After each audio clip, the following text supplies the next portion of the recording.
understanding how processes work so that we can improve them, create them, and communicate them is an essential business skill. Today we're going to talk about SIPOC, one of the simplest and most trusted techniques to understand your business processes, and by the end of this video you'll be able to use it just like an expert.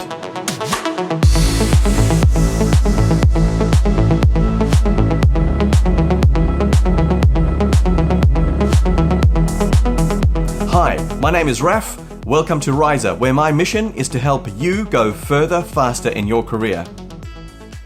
Maybe you've already heard of SIPOC and you want to learn a little more, or maybe this is your first introduction to it. You're interested in creating or improving a process and you're now down in the rabbit hole of discovering various tools and techniques. Either way, you'll really benefit from what I'm about to cover in this video, starting with what SIPOC is and then moving on to why it's important before diving into how to make a SIPOC diagram step by step, how to use it properly, including how to draw insights from it, and finally, there'll be 3 powerful pro tips that will really help you master the technique in minutes. So make sure you stick around for those because I really do think they're going to make a huge difference for a very small amount of effort. So starting with what SIPOC is.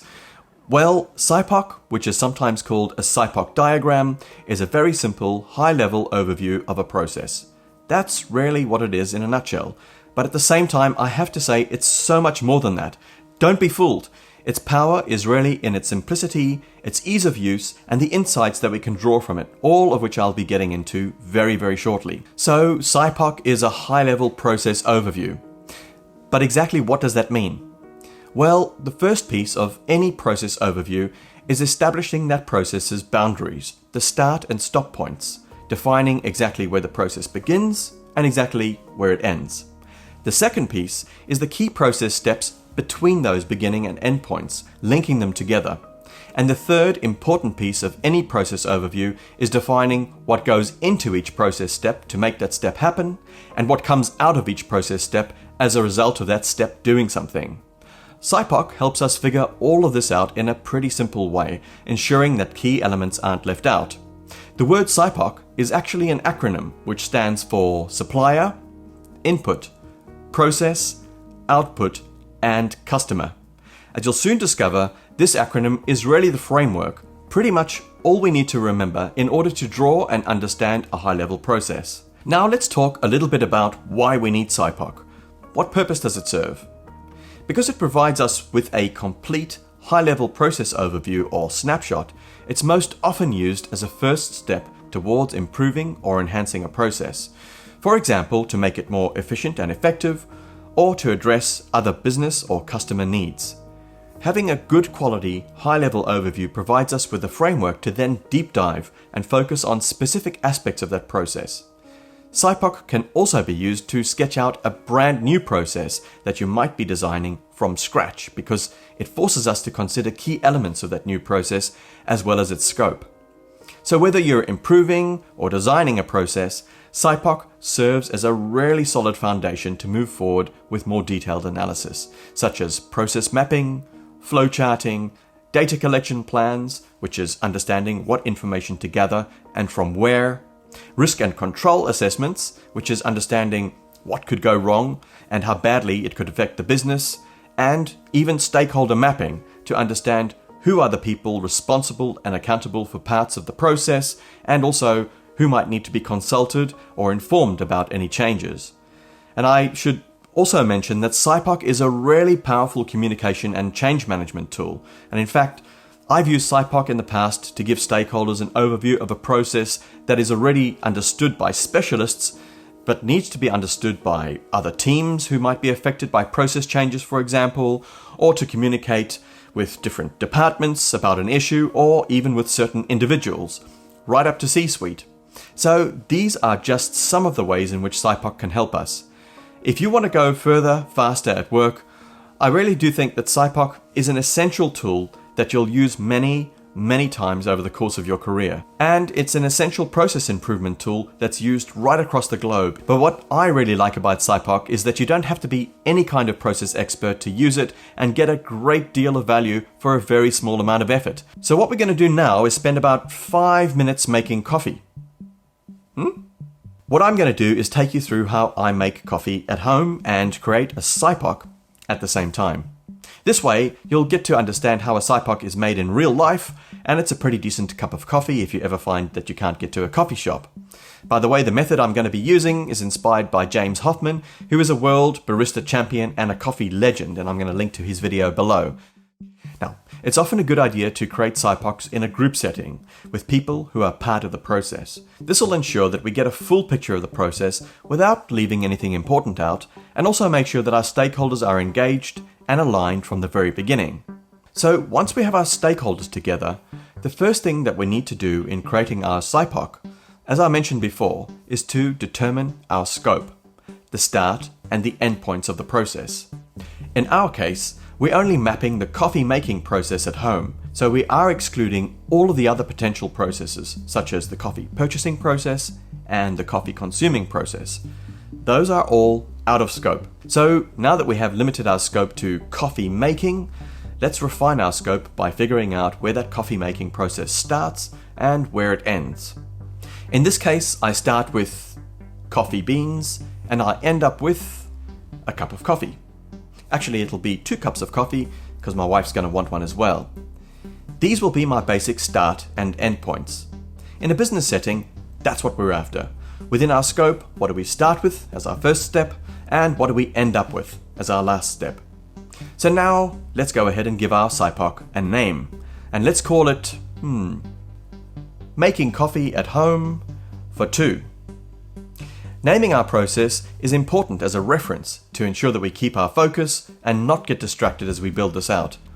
So now that we've determined our scope and our name, let's try to figure out the major steps in our coffee making process to get from our beans, the first step, to our finished coffees at the last step. Now, the first thing to remember is that SIPOC is a high-level summary. This is not a detailed process map. In fact, it's not a process map at all. As a guide, we're usually looking for our process to be described within about 4 to 8 steps. Of course, there's some flexibility here, but I'd say try to avoid having more than 8 or 9, maybe 10 steps if you really want to push the limits. And the reason you want so few steps is because if it's too detailed, it won't be an overview anymore, which is the whole purpose of the exercise. If you do end up with too many steps, you'll probably need to be a little more ruthless in figuring out what's truly important versus detail that doesn't add much value. Describing a process in just a few steps does take a little practice, but I've found that if you start off with too many, you can often group 2 or 3 of them together into a single step to eliminate that unnecessary detail. And with this in mind, let's begin defining our steps, starting with grinding our coffee beans, which we're going to describe as grind coffee beans. The way you write process steps is actually really important so that they're not misinterpreted later. They also need to be action-oriented because each step is doing something. So you want to write them using what's called a verb-noun construct. In other words, a doing word followed by a thing. So grind coffee beans is perfect. So after grinding our coffee beans, we're going to extract our coffee liquid using something called a moka pot, one of those stovetop coffee makers. So let's call this next step extract coffee. Remember, verb, then noun. Okay, great. While the coffee's on the stove, we need to warm our milk. So let's say warm up milk, and then we're going to froth our milk.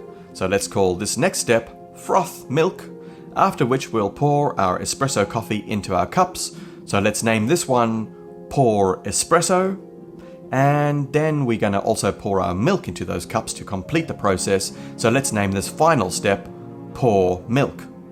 So we have 1, 2, 3, 4, 5, 6 steps in our process. Perfect. We're within our 4 to 8 step guideline, so we know this is at the right process level and not too detailed. Now ask yourself, looking at these 6 steps, is this enough information to give you a really good overview of the coffee making process? And be honest. Well, it really isn't, is it?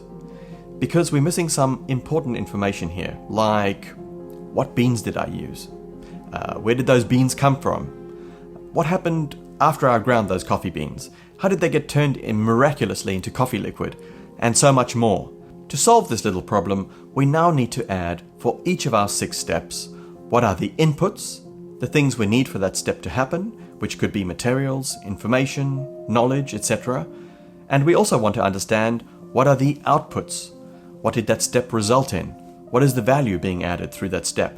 And looking at our inputs, it's important to know who or what supplied the things that we needed for that step. We call these our suppliers. Our suppliers are both internal and external to the business and include individuals and groups, other companies, as well as systems and processes. And similarly, let's look at our outputs. Who received these outputs? We call these our customers. And our customers, just like our suppliers, are both internal and external to the business, and they include anyone who received the output of that step, such as internal people, internal departments, and external customers of the business. So here we can see that our SIPOC columns provide us with a framework for the information we now need to gather. Now, with this in mind, let's work through our high-level process step by step, starting with grinding the coffee beans, which I buy from a place called Toby's Estate, a well-known brand where I'm from in Sydney, Australia. I need 43 grams or 1.5 ounces of beans for the amount of coffee that I'm making, so that will go into the input column. And I'm going to put down Toby's Estate as a supplier. And for this step, I also need a digital scale to weigh the beans, which I got from Amazon, a coffee grinder. I use an electric burr grinder from Baratza, and I'm also going to add that James Hoffman video to the input, as I couldn't have done this step without that information. And that video was supplied by his YouTube channel, so I'm going to add that to the suppliers as well. Now, I could replace all of those suppliers with myself, because I bought all this stuff. That would simplify things, but if I did that, you might find that you're back to square one again, not having quite enough information to give you a decent overview of the step, and ultimately the coffee making process. So, in this example, I'm just going to leave it as is for the time being. In a business setting, you're going to need to decide for yourself on the right level of detail, and this is where it's valuable to get that input from your stakeholders. You'll generally know if you've gone too far in over-summarizing because you'll end up with just 1 or 2 suppliers or 1 or 2 inputs across all of your process steps. And of course, the same goes for your outputs and your customers. Basically, it's just not enough information to be useful. Speaking of outputs and customers, let's move to the other side of the process. The outputs of this step are that we have 43 grams or 1.5 ounces of fine espresso grounds, of which I am the only recipient, or customer. Now you'll notice that I've merged the supplier and the customer rows so that they show up as single columns. You can actually do this with your inputs and your outputs as well, but as a general rule, I prefer to segment this all as much as possible because it's more descriptive and forces us to draw out all the important information and not take shortcuts. In this example though, the reason why I've merged the customer and the supplier rows is simply because I already know that we're going to have some of the same customers and suppliers come up again and again and again, and rather than have to repeat them all the way down the rows, it's clearer and neater just to list them once. There's no right or wrong here, but I did want to demonstrate some variation in how we can draw this, so hopefully that makes sense. The next step is to extract the coffee, to get a nice, strong black coffee from those grounds. My inputs here are the mocha pot, into which we pour boiling water, and then we fill the filter of the mocha pot with the coffee grounds we just produced. Then we close up the mocha pot, and this all goes onto my stovetop. So I'll need to include this as an input as well. That James Hoffman video is an input as well. It's an input for all of the steps, so I won't mention it again. And as you can see, I've been filling in my suppliers as we've been going.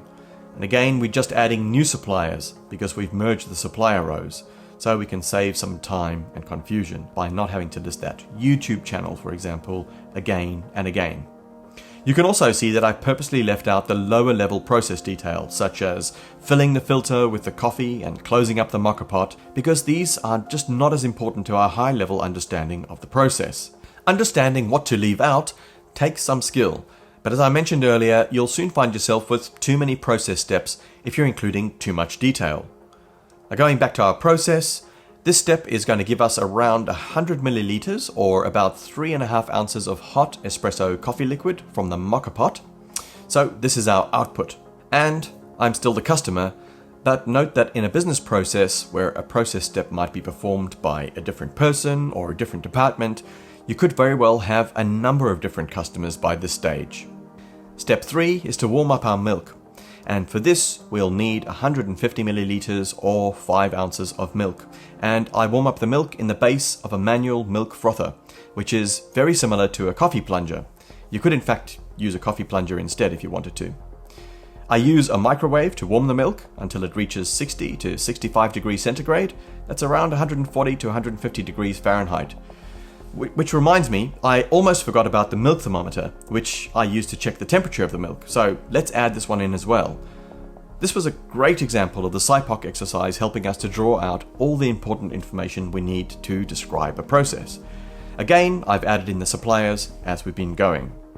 And the output here is our warmed milk. And once again, I'm the only customer. And again, I'll remind you that in a business process, this can often be a different customer or customers. Step 4 involves aerating that milk to get the fine silky texture that we're after once it's reached the right temperature. And for this we're using the base of that milk frother with the warmed milk, but we'll need the plunger part as well, which is the bit that actually does the frothing.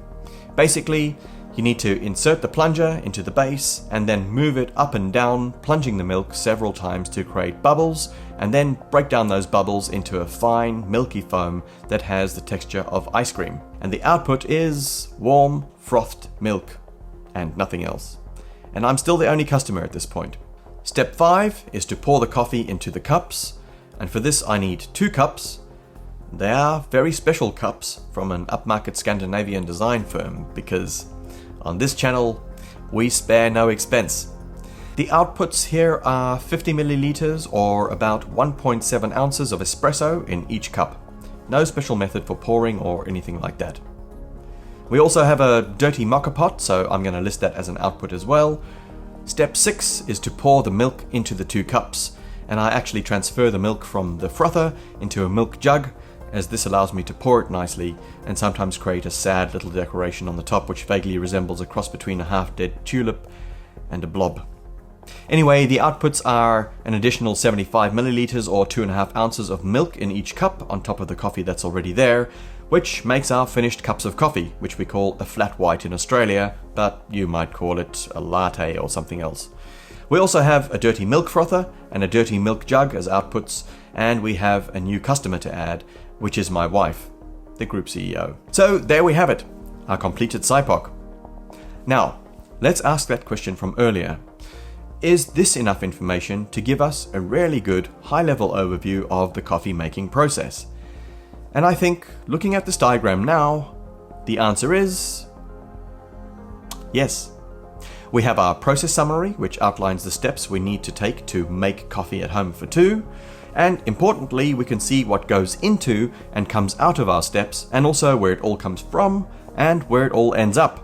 So you can see how this can also be used as an effective communication tool, as I mentioned earlier. But it's generally used as a process improvement or process design tool.